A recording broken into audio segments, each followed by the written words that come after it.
Welcome to Enlightenment of Change on webtalkradio.net. I'm your host, Connie Whitman. Thanks for joining us this week. Now, I hope every week as you tune in, I get it. Change, it's hard. It freaks us out. If we choose it, it's hard. Forget about if it's thrust upon us. So to help you navigate the turbulent waters of change, I have a free gift for you. Go to my website, whitmanassociates.com, and then put in /CSA for your free communication style assessment. It really just gives you insight as to your natural communication superpowers. And then it also gives you insight as to the style when you're communicating with clients or family or whoever in your life, that least style that matches yours. It's hard for us to communicate with, so you get a report for that. Sometimes I think that report is even more impactful than the superpower. So please, again, go to whitmanassociates.com /CSA, my gift to you. Now, my motivational quote today is by Jimmy Dean, and he says, "I can't change the direction of the winds, but I can adjust my sails to always reach my destination." And this happens to be one of my favorite quotes of all time. When things aren't going well in my life, I know I always have a choice in how I choose to respond. Notice I use the word choose and choice in that one sentence. And here's the ugly truth. We all face hardship and tragedy during life. No one escapes it. And I believe that social media shows the highlights and the happy times in life, not the tragedy that really is so common to most of us or to all of us. And this can be isolating. We love to compare ourselves to others in our feed. We look through and we compare. We do that whole comparophobia thing. And we view these posts and images thinking to ourselves, well, they look so happy. Their family seems so close and wonderful. Good things happen to them, but not to me. And the list goes on and on and on, right? So how do we deal with hardship? Well, I'm looking forward to my conversation today with a good friend and actually just a brilliant guy, Mark Aylward. Mark and I are going to discuss his 30 plus years as a staffing expert and a business owner. He's had multiple businesses. Mark is a father of 3 beautiful adult kids, a proud graduate of the University of Notre Dame with a marketing degree and a lifelong entrepreneurial and as an entrepreneur and staffing expert. And he's built and sold 2 staffing firms. Now he's a fitness, you'll see, and nutrition advocate and an avid reader, writer, and is currently transitioning, and that's going to be the big word of the day, to online career coaching, professional coaching, and some other just amazing things that he's working on. So Mark, thanks for coming on. And I always love our conversation. So I'm really excited about our conversation today. Yeah, Connie, thanks for having me. I love talking to you as well. It's a lot of fun. So I'm looking forward to this. Yeah, and you are really like the transition king with life. I think that you're thoughtful on how you approach your life and the transitions you go through. But I also think you kind of zoom out a little bit and you start looking at patterns that you see within your life, within your peers, and within business. And I think you create businesses based on that ability to kind of see things. Does that make sense? It does. Yeah. I as we talked about before we started recording, I think I see the need. There's a lot of people in a lot of pain. There's a lot of people in a state of confusion, and all this COVID nonsense. It's created so much uncertainty that anxiety levels are up, depression's up. And I really would like to bring some hope back to people. And I think helping people find jobs my whole life, that's a big decision. That's like in the top 3, right? And so I've never been able to help somebody find a job without getting deeply involved in their personal life, what drives them, what their family's all about, what their spirituality is all about, how they feel about money, how they feel about, where they're living and where their kids go to school. So, my latest venture that I'm looking forward to getting into here really is kind of a very easy transition for me because I'm helping people overcome trauma. And that's the same conversation. What's bugging you? What's in your way? You got another gear. You got to get out of your own way. Let's talk about that. So yeah, I would agree. Did something happen in your personal life to kind of pique that interest in helping others overcome that hardship? Did something happen, or did you see something with such frequency? Yes and no. I think from a very young age, I found myself in a place of leadership. I was always the captain of the team.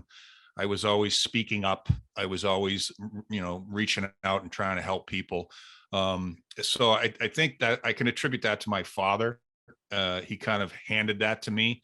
So innately, I've been a mentor and a teacher and interested in serving other people. So I don't know that it was a particular event. I mean, I went through a very contentious divorce, and I got custody of my own kids as my own attorney pro se, and I'm not an attorney. So it was a pretty crazy time, but that was my midlife crisis, if you will. And I don't think that drove my desire to mentor other people. It certainly piled on top. It brought a lot of humility to my life, and it also brought a lot of gratitude to my life. So yeah, yes and no. That wasn't really an event, but there was that event. Life, the culmination of life, right? The pivotal moments in life. Yeah. Coming at you fast and furious. And that's why in my intro, I really thought about this when I was writing it. And it's so funny. People, like when I train, right, my clients and the students, they're usually younger, like, well, you don't understand because like you've arrived. And I think, what? Do you know how many times I'm still reinventing myself every year? Like COVID affected me too. Hello. Yeah. So, but again, it's the optics from the outside looking in. They're not seeing the behind the scenes. So, nobody's really an overnight success. No. And I think sometimes we hear, oh, they were an overnight success. Really? Were they? What did that past decade look like to get them to where they are today? Yep. With working with trauma and really people in these pivotal positions, right? Whether it's a career, whether it's trauma. I know you work for an institute that truly just focuses on severe trauma, PTSD, all of those things. What's the most challenging part of that kind of work, that transitional work?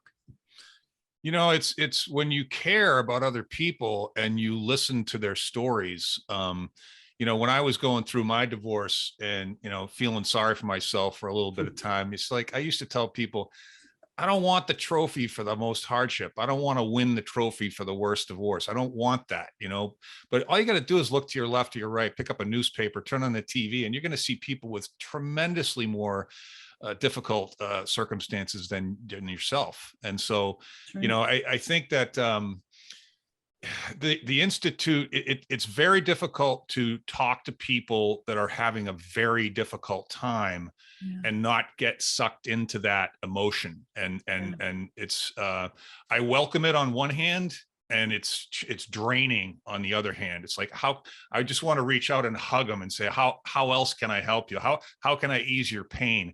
So doctors probably go through that. Divorce attorneys go through that. People that are involved with other people's hardship, you got to be careful that it doesn't suck the life out of you, But I also welcome the opportunity to help. So it's kind of an interesting, I don't know. Dynamic.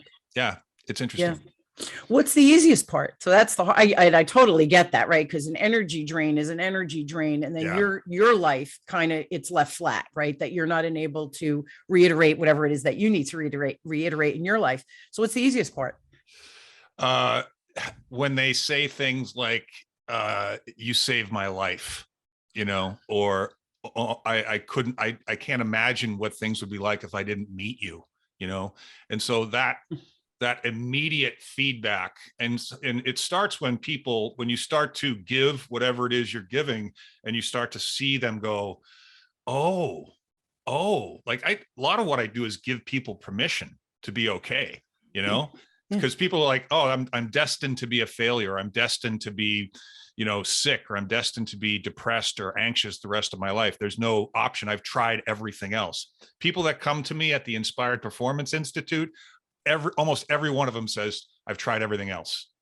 And so there's this, when I've had people come out of sessions with Dr. Wood, who's the founder of the organization, a clinical psychology PhD, and I see their transformation right before my eyes, the look in their face.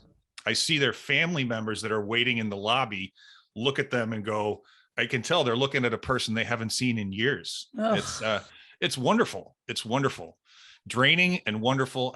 It's a great drain. It's a good drain. I'll take it. That's magic, man, right? When they It come is. out and visually they look different, right?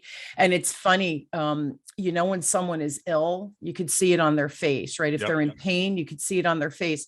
And as soon as the pain goes away, they have the surgery or whatever is needed to eliminate that pain. All of a sudden you're like, oh my God, you look like a new person. It's really true. Visually, we can tell, right? People's energy, you could feel it, you could see Yeah. it, it's just there. It's interesting. Do you find that people actually have the answers within themselves? Is it you mentioned the word permission. I love that word. Is it you allowing them permission to almost see it or believe it or feel it? That's that kind of transformational pivot. Because here's the question, I guess. Do you think people have the answers inside of them? They just sometimes need someone to help them navigate it, right? Yeah, I think we all have the answers inside of ourselves. I think you just have to, it's like cracking open a can of tuna or something, or popping a beer. It's like, whoosh, all of a sudden, oh, thank you so much. And in the career space, I used to say, why are you doing what you're doing? Most people don't know. Like, well, my dad wanted me to do that, or my mom said I should do that, or my coach said I should do that, or some guidance counselor. I'm like, what if you could do whatever you wanted? Let's talk about that. Like, I can do whatever I want. Yeah, you can, so it's so simple, but it's so difficult for people. And I'm a hypocrite. It's difficult. I'm way better at helping other people than I am at helping myself. Me too. Me too. Right. Yeah. Ain't that the truth? Yeah. My dad says all the times, life is simple, Mark. Don't complicate it, So, but we do. Good wisdom, right? That's good wisdom. It's so funny. I have 3 coaches and people laugh at me. They go, what? Right. Cause I coach sales. I coach business growth. Right. I could see it clearly before we started. I go, you know what I see you as, Mark? And I just said this one liner. Mark goes, yeah, that's true. That's what it is. So I'm really good at telling others, right, how I see them. And all of a sudden they go, oh, that's exactly right. But then they go, what about you? I go, I have no idea. I have no idea. That's why I have 3 coaches. I have a writing coach. I'm really good at speaking, not good at writing. So I finally realized I better hire a writing coach because I don't know what the hell I'm doing. Right. That's number 1. Number 2, I have a business coach because he in this digital marketplace, I did everything live prior to COVID. Right. Now everything is digital. What? So I'm on this huge learning curve. I hired a coach for that. And then the 3rd coach is I'm really trying to, I want to create a legacy business, Mark. So if my kids want to take it over, wonderful. And if they don't, in 10 years, I figure I'll kind of step back. I'll be 70 and then I could sell the business. Well, but infrastructurally, you need to build that to create, right, this multi-million-dollar organization. So I have 3 coaches. People look at me and I go, I have blind spots too. Like, who are you kidding that you think you have all the answers? We don't. No, nobody has all the answers. And I think that one of the other things that I try to tell all my kids, they all have their own businesses and they're flourishing, which is I'm really proud of that. Is people like to help, people like to help and everyone needs help, and I think that one of the strongest skills that you can develop as a human, but certainly as an entrepreneur is listening, because you and I are both really good at talking, but the more we focus on listening collectively, all of us, absolutely paying attention, it's like in this world of, text messaging and social media, I can't tell you how many times I talk to people and they're doing something else while they're talking to me.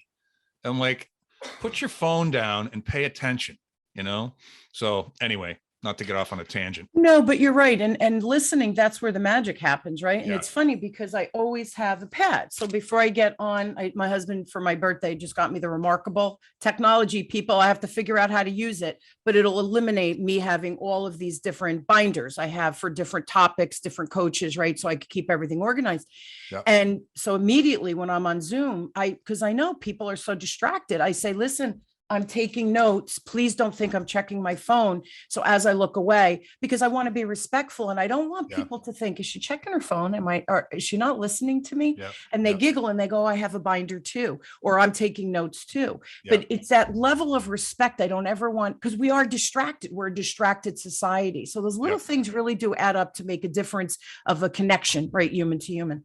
No question. No Yeah. question. Talk to me about what is your ideal customer? Like, what do they look like, the avatar, if you will, who would Oh. truly benefit the most from you? Because people are listening going, I'm in a career transition, I'm in some type of trauma. How can you help people? It's one of my biggest challenges, because there's a part of me that wants to help everybody, and I think that I can, which is it's a problem. So as I told you before we started recording, one of the other things that I'm doing is focusing on middle-aged men going through midlife and all of the challenges that involves. And career transition is, everyone's in career transition. Nobody is like, when I was first trained as a recruiter, I used to, the line was, if I had an opportunity that was better than what you're doing right now, would you be interested in hearing about it? Who's going to say no to that? Yeah. So it's one of my biggest challenges is the avatar. So there's a part of me that just wants to focus on middle-aged men, because that's my language, that's me. Right. Yeah. And, but those men are married to women, and they have kids, and they have colleagues, and they have people that report to them. So I still am wrestling with who I can help, who that avatar is. I think I'm going to stick with the middle-aged men for now, and just say to people, if you're not a middle-aged man, you can still call me, right? But I'm not going to market to you. I'm not going to look for you. You can benefit from what I'm doing, but I'm going to focus on middle-aged men, because that's what I am. And I think the resonance of that, the voice, the empathy, it's heightened in that particular space. And I've kind of put that at the 40 to 65-ish age. And I'm looking for people that lean a little bit to the right, because I'm more conservative than I am liberal. Yep. I don't really talk to people in this transformation space about politics, because that's not what it's about. Sure. But that's, I'm a personal accountability, common sense kind of guy.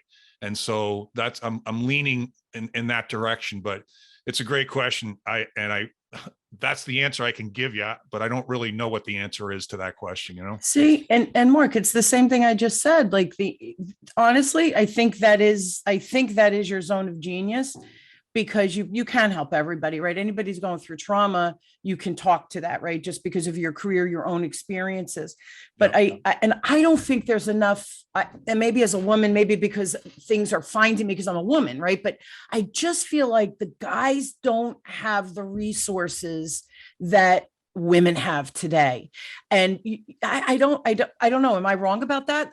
Is it because I'm a woman that's what I see? People are finding me because you're a woman, you're my avatar. I don't know. Yeah. My daughters have their own companies, and they seem to have, I don't think they did this purposefully, but they both have audiences that are predominantly female, because that's who they resonate with. That doesn't mean men can't benefit from what they're doing, yoga, dance, nutrition, whatever it is. But I don't think men are, at least our generation, we're not supposed to talk about this stuff.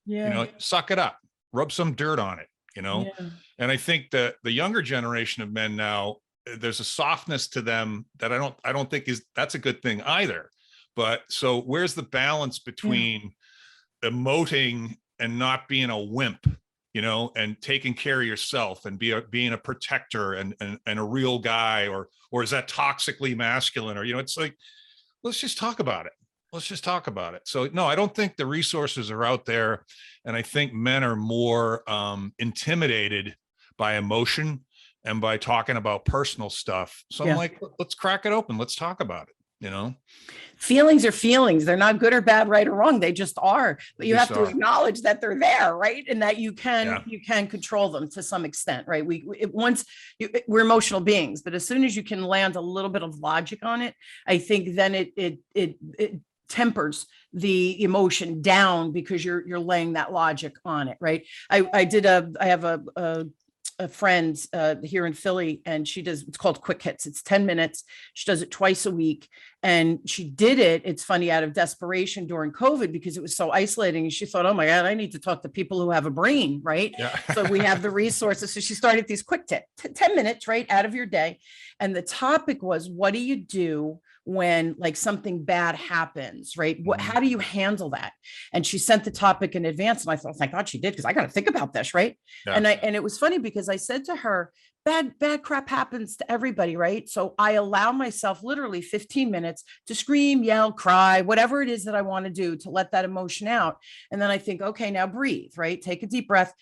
Put logic on it. How bad is the situation? What control do you really have over the situation? And then what can you do differently to kind of move on from that? But you have to give yourself in this quick hit. I said, if you don't feel the emotion initially, I think that could be dangerous, because then we bury crap, and then the slight, like a pin drops, and all of a sudden we're this crazy emotional, lunatic, which I don't think is good either. So I think we have to be emotional, but I think we have to have that logic too.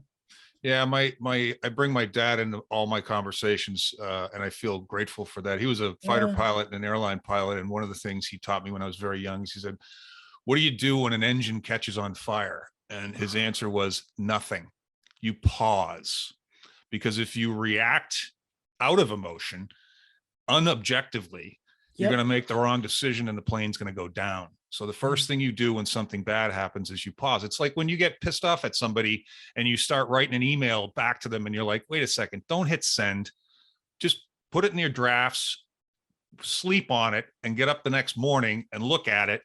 90% of those emails you're not going to send, right? You just had the catharsis of just typing the email and responding to that energy is enough, right? That's right. But if you actually send the email, you're creating all kinds of other problems. So I think I've tried really hard in my life, and I think I'm pretty good at it, is when someone upsets me or something upsets me or confronts me or challenges me, my initial reaction is to just pause and regain a sense of objectivity.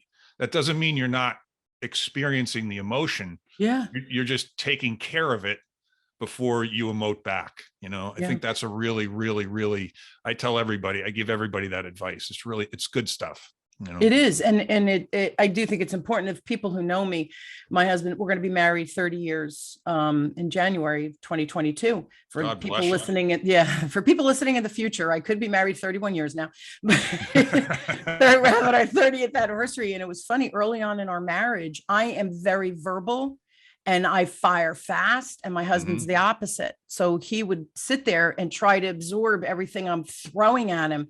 And then I'd be like, and then you have nothing to say. And that would send me into even more of a frenzy. Yeah. So early on, we thought, all right, here's got to be the rule, because I fire fast. He doesn't even have a chance to respond because I'm a crazy person, right?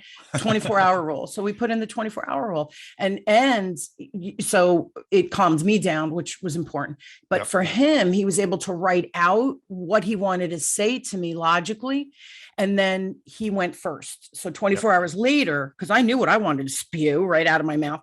So he would go through his list and talk to me about what he was feeling. And that, I'll tell you, it really humbles you, because I'm thinking, oh, that's not what I meant. And oh my goodness, had we gone at each other, we would have the hurt would have been amplified, because there's no tempering and understanding what he was feeling or I was feeling, because you're, crazy people at each other. So I do love that idea. What a great recommendation from your dad. Pause. Yeah.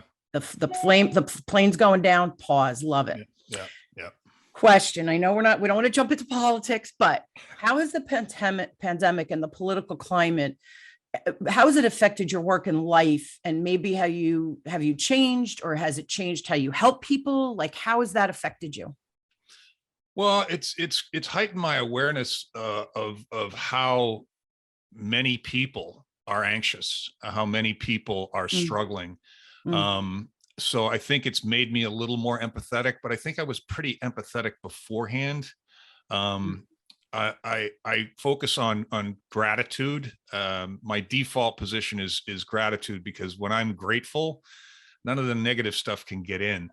but there's a lot of confusion. So I probably pause a little more. I probably am a little more empathetic, and I listen a little better. So I think that's all good stuff, but I think I had those skills beforehand. I think they just the volume just got turned up a little bit. Everybody could benefit from that. I think Yeah. that we are lacking empathy. Again, I'm going to go back. It's the social media, it's the narrative on the news, and it's, they're very polarized, and it's really tragic what's happening, and not just in the United States, right? I think it's globally.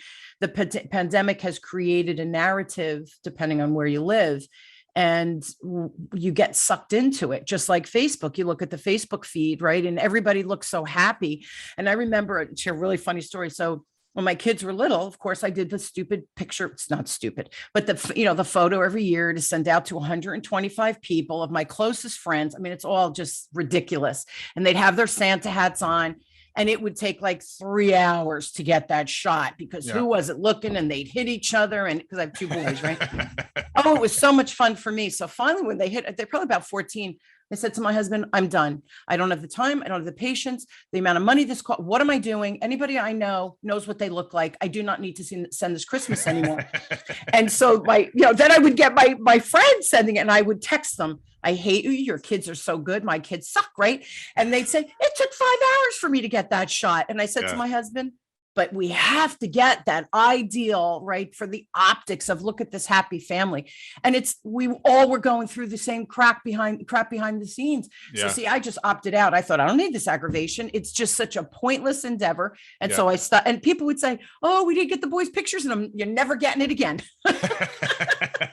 That ship has sailed, my friend, right? No, I get it. See, I think that's the optics, though. When we think we do that comparaphobia, and we feel that we're lesser, we're not worth what other people have. And I think that plays into that emotion that we're talking about today with the trauma.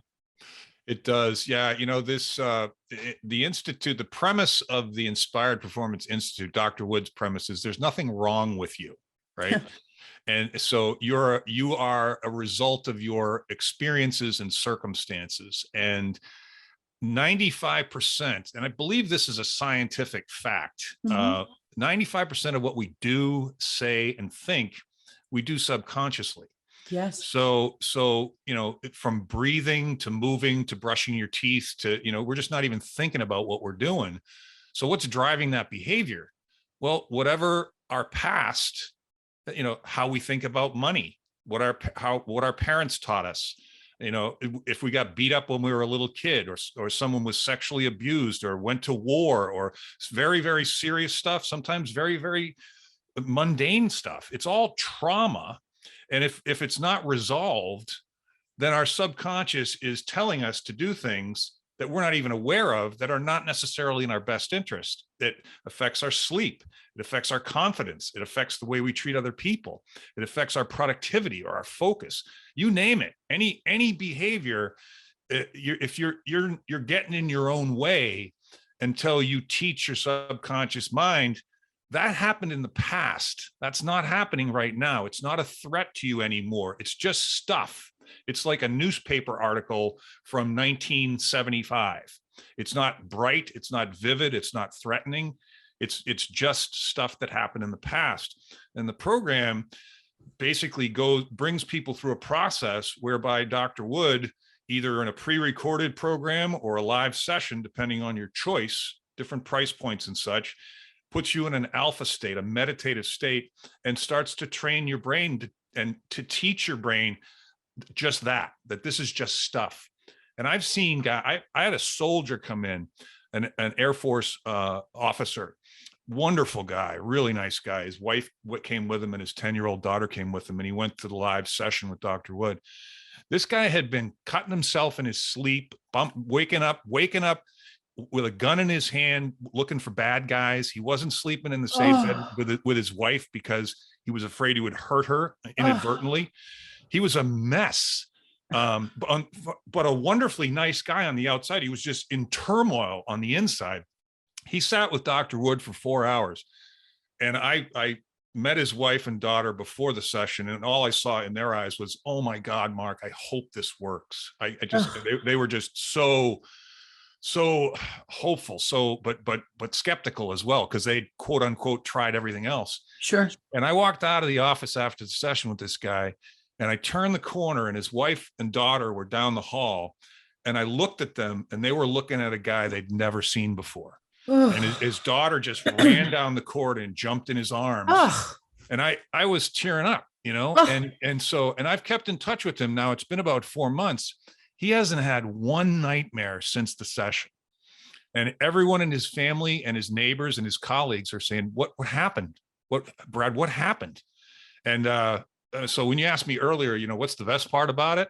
That, so the program, and I'm not trying to sell anything to anybody, but the program, there's so many people that are stuck or really in pain with trauma. I've seen drug addicts. I've seen people addicted to alcohol. I've seen depressed people. I've seen soldiers. I've seen people with physical manifestations, because what happens, Connie, and you know this, I mean, everybody kind of knows it in hindsight. After I say it, everyone's like, oh yeah, I get that. Trauma causes stress, right? Stress causes inflammation. Inflammation causes disease, and disease can be depression. Disease can be skin issues. Disease can be, I can't sleep at night, or I'm having nightmares. The physical manifestation of disease is all over the place. But once the trauma is put in its right place, thereby lowering the stress and then lowering the inflammation, now the body can start to heal itself. And it's freaking magical. I've been doing this for 3.5 years with Dr. Wood. And, people say to me, well, can you guarantee me it's going to work? I'm like, nope.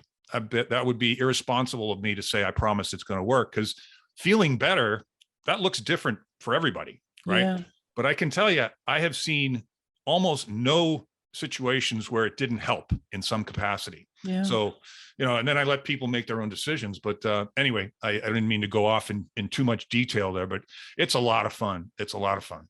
What a great story about the soldier, because we don't know what soldiers have seen. And this is just my opinion, everybody. So please, take it as that.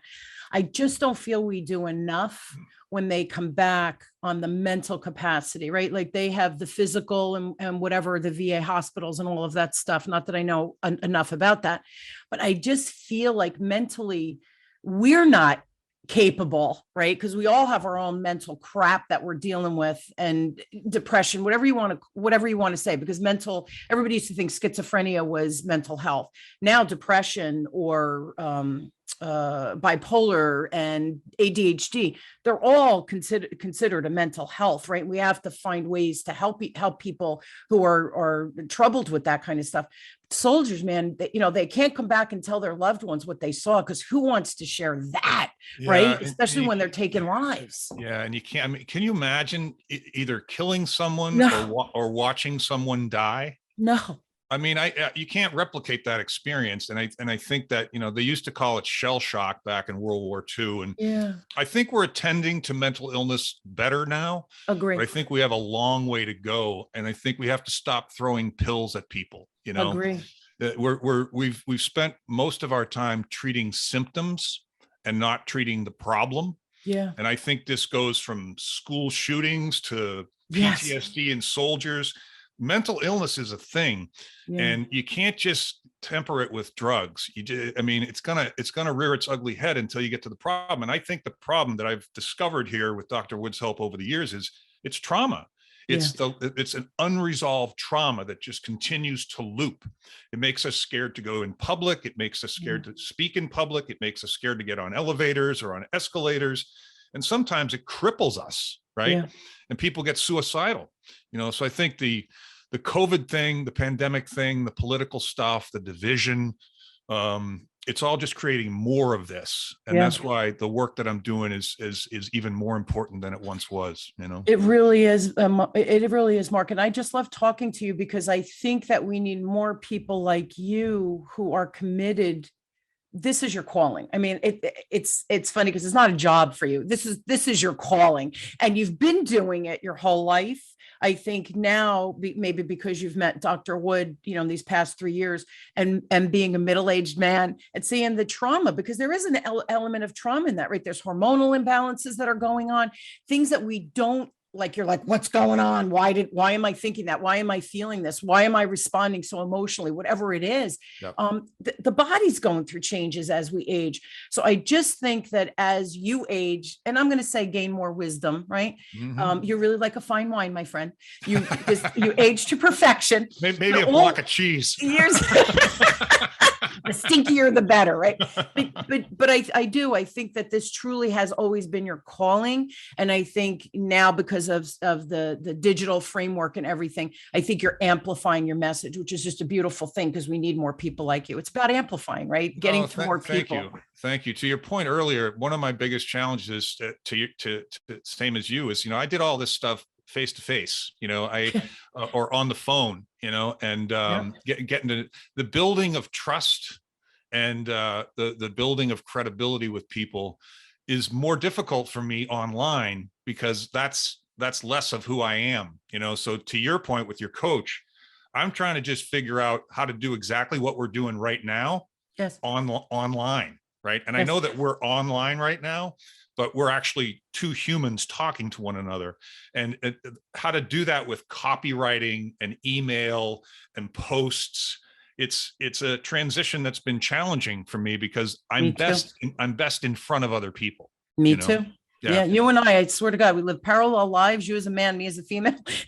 But I'm telling you, this copy, that's why I hired a writing coach, because it's like, I don't want to just put crap out there so it's noise and I got to post out there. That's just not who I am. It's like, how can I put a very thoughtful, so that literally people read it, or if I do a video on it where they pause and they think, you know what, let me pause for a minute, think about that, or I've never asked myself that, or what a good perspective, Connie. I want to be thoughtful. I don't want to be noise. And so that's another whole layer of my own mental stuff. Yeah, no, me too. Right? I was at Starbucks a couple of years ago, and this guy walked in and sat next to me with a cup of coffee, and we just started talking. And 45 minutes later, he said to me, "You got to get in front of more people. You got a great message." And I'm in the back of my mind, I'm like, how? Tell me how and I'll do it, right? Isn't that funny? I'm telling you, this digital world, Mark, it has definitely added angst in my life, because I still want to be thoughtful and connected to people. How do you do that effectively? Writing, because that's the other problem. People's attention span is 6 seconds now. So how do you get people in that first 6 seconds to say, wait a minute, this is Connie Whitman or Mark Aylward thinking that I want to hear more. You got 6 seconds, man. That's a tough one. We're live. You have a little more than 6 seconds, because they're not just, unless they run away from you because they think you're a crazy person. Yeah. No, my middle daughter, Hannah, has hit momentum in her business, and I've helped her with that, and she's worked her ass off. I'm not trying to take credit for it, but it's just doing what we're doing right now more consistently over and over and over and over again. Mm-hmm. And then eventually you click with someone and they connect you to someone else, and it's the same concept. Yep. But it feels different, because when I used to go on sales calls and get in front of a client on the other side of the desk, it was only a matter of minutes before that person liked me, trusted me, and knew that I was an authority in this particular space. Yeah. And I haven't figured out yet how to replicate that, but it is partly just exercise. It's like doing sit-ups, right? You got to just keep doing them. Muscle memory. Yeah. Yeah. Yeah, practice really does make perfect. Not that we're ever perfect. Don't take that. Connie said we should be perfect. Perfection is an illusion. Let that one go, guys. Mark, how can everybody get in touch with you? We're out of time, but I really want people to stalk you. Yeah, so it's Mark with a K at inspiredperformanceinstitute.com. That's my email address. And if you send me an email and you want to talk, we can set up a call. That's probably the most simple, most effective way, is to just mark at inspiredperformanceinstitute.com. And we can talk about whatever you want. It doesn't have to be traumatic, but if you need help, it's probably a good idea to check it out and just listen to what I have to say, because it's just been so I've seen it be so effective, and it's just Profound. changed so many. It's profound. It's changed so many lives. So Yeah. yeah, thank you for asking, Love it. Connie. I Yeah, appreciate love that. And the podcast, real quick, for my male listeners, I love you guys. How could they tune into your podcast? So the podcast is for middle-aged men, and it's called the Imperfect Men's Club. And we put 5 episodes in the can. My friend Jim and I, who's also a middle-aged man who actually went through the Inspired Performance program. That's how I met him, and overcame a bunch of concussion activity from playing professional rugby. But yeah, we put 5 in the can, and we haven't recorded one in a while, but we're going to get back to that. It's evergreen material. It doesn't change. The concepts they're going to be helpful 20 years from now. So I like the fact that it's evergreen, so we don't have to worry about, we got to get some more out there quick. You can go back and listen to the first one or the 5th one. I think we'll probably have the next one coming out in another couple of weeks, but Nice. yeah, Imperfect Men's Club .com. I love it. I love it. See, but I can't be a guest, guys, and that upsets me because I love being on podcasts. You can be a guest. Weird. You Wouldn't can it be be a weird? guest. I'm not a dude. Yeah, well, yeah, but you can hang with the dudes, Connie. I love hanging with the dudes, man. I love men. I swear to God. Maybe because obviously I'm in love with my husband, but I have 2 boys, so Yeah. I get the guy world because I'm emotional, but I'm not. I'm more logical, like my dad. My dad's an engineer, so I think I just resonate with logic, and I just find men a little more logical, and maybe that's not a good thing, right? So I don't know. Well, but I've got 2 daughters and a son, and my 2 daughters have helped me tremendously with empathy and listening skills. And so, yeah, I mean, I think we should the gender should be able to co-communicate, but you could absolutely be a guest. I'm ready. Ready, willing, and able. I'm on call. So we're connected. We're connected forever now, Connie. So I love it, Mark. I just love it. You make me laugh. Thank you so much. Thank you for being on and just sharing. And seriously, anybody, if you're at a transitional point in your life, again, no matter what it is, whether it's a marriage situation or true trauma of abuse, or you're just changing careers, or you hate your job and you think, what do I do next? Please reach out to Mark. And I promise I will put his contact information and the website and the podcast link all in the show notes, so you guys could find Mark easy peasy. But I do think you should connect with him. He's amazing. He's helped my kids when they were looking for jobs and transitioning, and he's truly the real deal. And I love that he's in my life, and I feel honored to be considered a friend. So please. Right back at you, Connie. Yeah. That's very, very flattering. I really appreciate you having me on. I wish we had a couple more hours of this, so we'll have to do another one here soon. I'm game. I'm always game. I'll have you on anytime. Thanks, because you Connie. always provide good contact for my peeps out there. So Good. Thanks, Mark. And I hope so. all of you, my pleasure. All of you, thank you for joining me weekly as we question, build, and discover together that no matter what change or trauma or life situation you're in, I truly hope that my guests and I provide tips and strategies or ideas that you have to apply it now. Gaining information is wonderful, but applying the tips are I think are the most impactful. So pause, like Mark's, the engine's on fire, pause before you respond. Just another great tip. Check him out. Check out the Inspired Institute. You never know, it could be the answer that you've been looking for or seeking. Thank you all again for joining me. Thank you, my guest, Mark. You're amazing. You've been listening to Enlightenment of Change with me, your host, Connie Whitman, on webtalkradio.net.